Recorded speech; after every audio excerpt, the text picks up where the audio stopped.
Hi everyone, it's been a week since Mining Indaba 2018 and myself, Laura Cornish, and my colleague Chantal Kotze have decided to provide you with a short roundup of the conference. The conference for me as a whole was very different to previous years. It was one of the best conferences that I've attended to date. Laura, do you want to tell us a bit about how it differed from previous years? Sure, so I think this year we saw a definite increase in the number of investors, the number of junior mining companies, the number of governments that were in attendance. This is quite a significant improvement on previous years because I think Mining Indaba was starting to stray from its roots, which was investing in mining.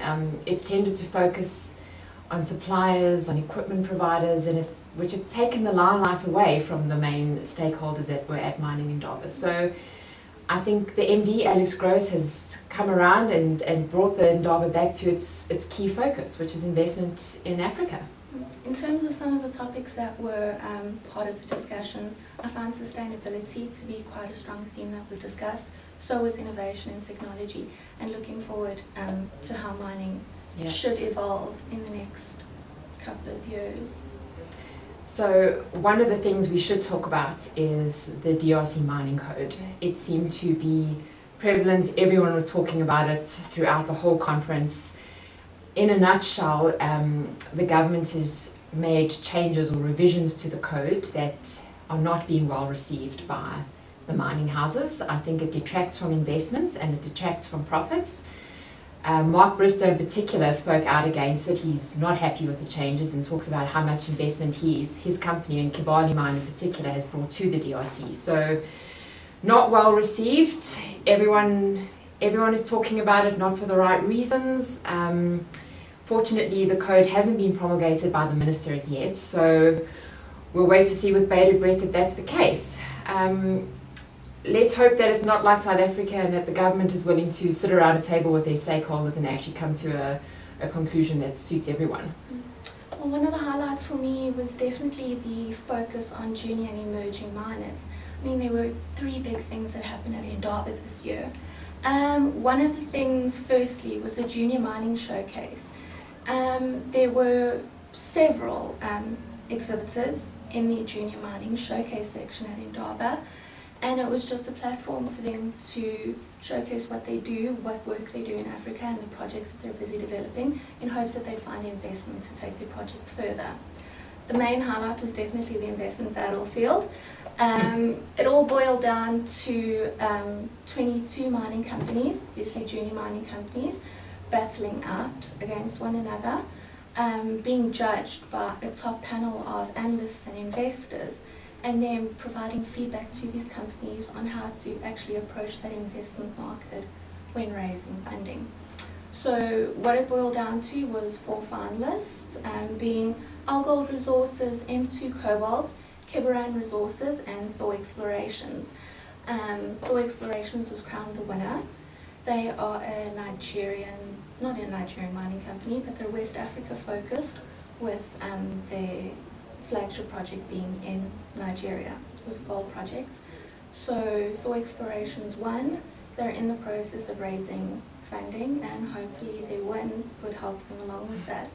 Then lastly, still focusing on the junior sector, the Chamber of Mines hosted a briefing on the emerging miners desk that they have. It's pretty much just a platform for junior and emerging miners to come together and for the Chamber of Mines to help support them in their endeavours. So they brought along with them one of their mining companies within the emerging miners desk. That's Opal Mining, headed by Paul Ranamani.